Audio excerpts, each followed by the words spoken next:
Have you ever walked into a shop and thought, wow, this place is something else? And I don't just mean what they're selling. Oh, yeah, I know what you mean. It's like the whole atmosphere, the Yeah. smells, the shopkeeper. Right, like you just step into another world for a bit. Exactly. And in fantasy RPGs, especially D&D, the general store can be so much more than just a place to buy supplies. It really can be. It can be like the heart of the community where you pick up rumors or, even kick off a whole adventure. You're so right, and actually that's what we're going to dive into today. Okay, awesome. Our listener, you sent in a really cool article. It's from LitRPG Reads by Paul Bellow, and it's called From Mundane to Magical, Crafting Memorable General Stores. I love that title. It's a good one, right? Yeah. It's full of ideas for dungeon masters who want to make their general stores, really stand out. Make them memorable. Yes, exactly. So where do we even begin with that? Like, how do you make a shop more than just a shop? Well, the article starts off by saying that each general store should have like its own unique flavor. Yeah. It should reflect the location, the people, the culture of the town, even the shopkeeper's personality. That makes sense. I mean, a general store in a big port city is going to be way different than one you'd find in some tiny mountain village, right? Exactly. And the article gives some great examples to show what I mean. So picture this. Okay. I'm picturing it's called the Noble Supply House, and it's in this wealthy part of a big city. Okay, fancy. Oh, yeah. It's got these polished shelves, all mahogany, and they're full of fine clothes and beautiful jewelry and even rare magical artifacts. Ooh, I like it already. And the air smells like, expensive incense, and the shopkeeper is this haughty elf with a super refined taste. Wow, that's a pretty stark contrast to, say, I don't know, a general store out in the middle of nowhere. Oh, yeah, totally. The article talks about that, too. Okay, let's hear it. They call it the rustic trading post, and it's tucked away in a mountain pass. Okay, I'm getting like a cozy vibe. Yeah, it's got like rough wooden beams and a fireplace that's always going, and it smells like wood smoke and leather. Awesome. And the shopkeeper is this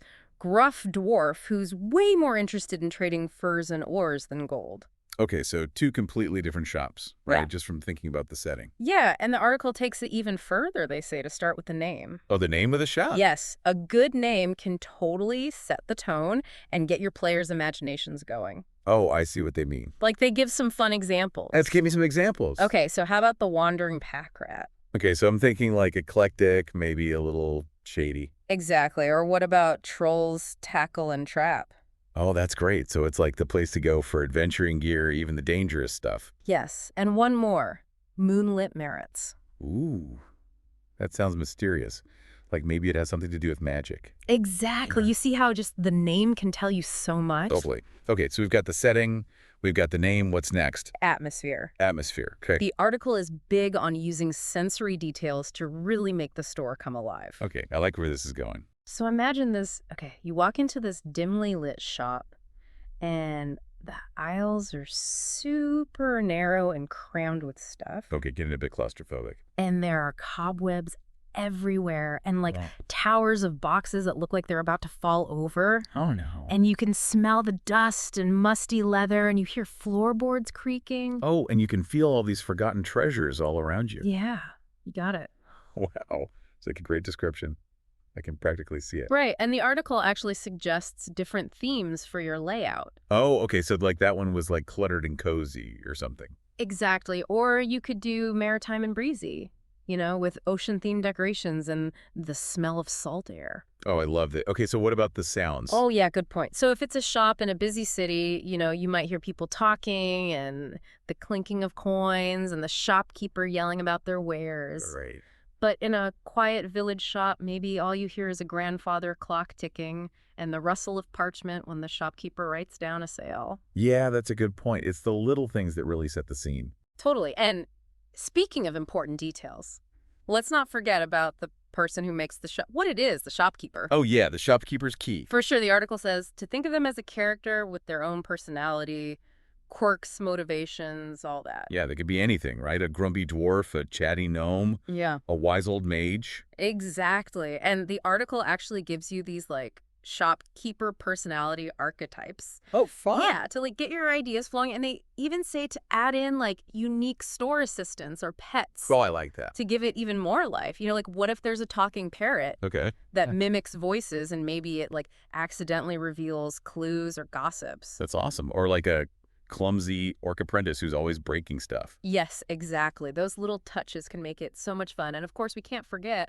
why adventurers even go to general stores in the first place. Right, to buy stuff. Yeah, for the goods, the article says it's important to have like a good mix of the common items. Like rope and rations and healing potions, you know, the Yeah. basics. Yeah, but also throw in some unique or rare items, the kind that could start a whole side quest or even a major storyline. I love that element of surprise.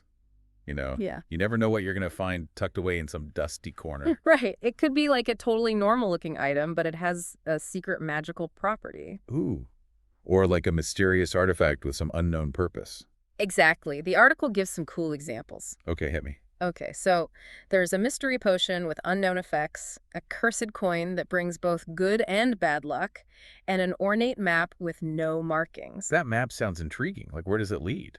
Who knows? Maybe treasure, maybe a trap. Oh, I like it. Those items could definitely get the players thinking, you know? For sure. They plant the seed for an adventure or a story, and they can even foreshadow things to come or hint at the world's history. Oh, that's a good point. Okay, so the article covers like the creative side of general stores, but what about the more practical stuff? They talk about that too, the shop mechanics, like pricing, haggling, even theft. Oh, yeah, that's important. Yeah, so prices could change based on supply and demand, or maybe some big event happens in the world, like a war or a natural disaster. Right, that would totally shake things up. And haggling can be a really fun way for the players to interact with the shopkeeper.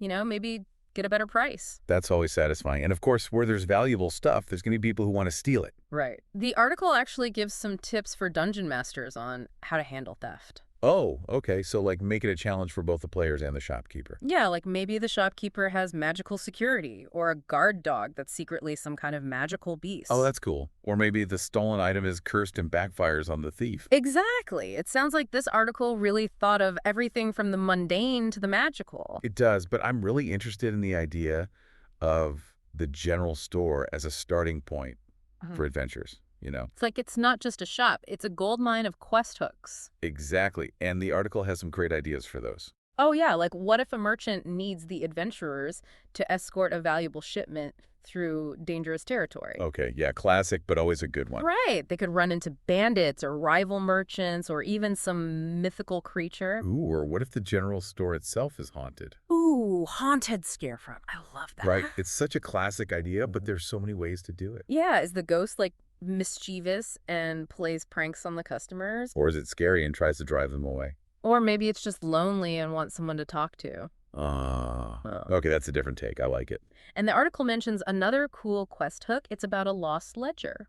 Ooh, a lost ledger. Okay, what's so special about it?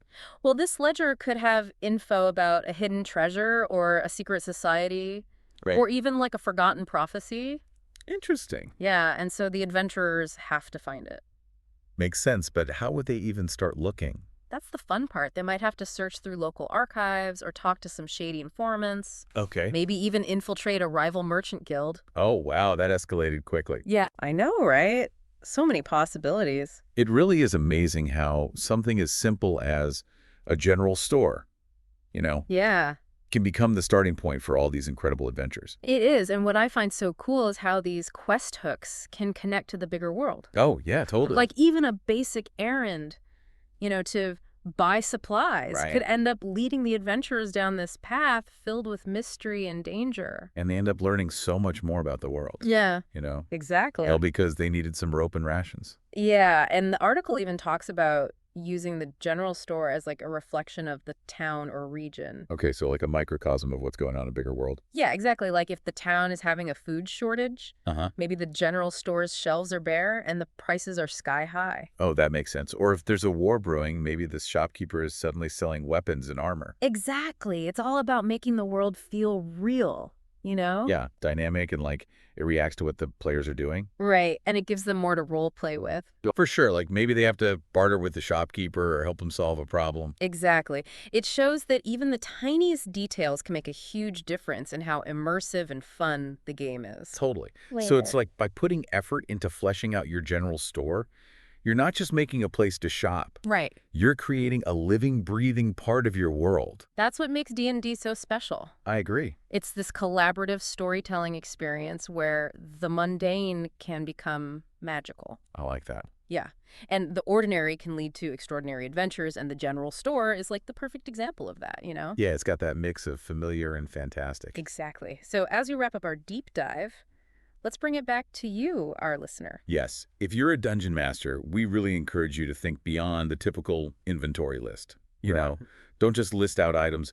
Think about the layout, the atmosphere, the shopkeeper. Unique items, all of it. Yeah, use the general store as a tool to build your world, to create quest hooks, to launch amazing adventures. And if you're a player, pay attention to those little details. Yeah. Engage with the shopkeeper, ask questions, explore the store. You never know what you might find. Great advice. Huge thanks to LitRPG Reads and author Paul Bello for the awesome article. Yes, thank you so much for that. We hope this deep dive has given you some inspiration for creating truly memorable general store experiences in your own games. And let us know what you think. Share your favorite general store concepts or shopkeeper personalities or quest hooks. Yeah, tell us everything down in the comments below. Happy gaming, everyone!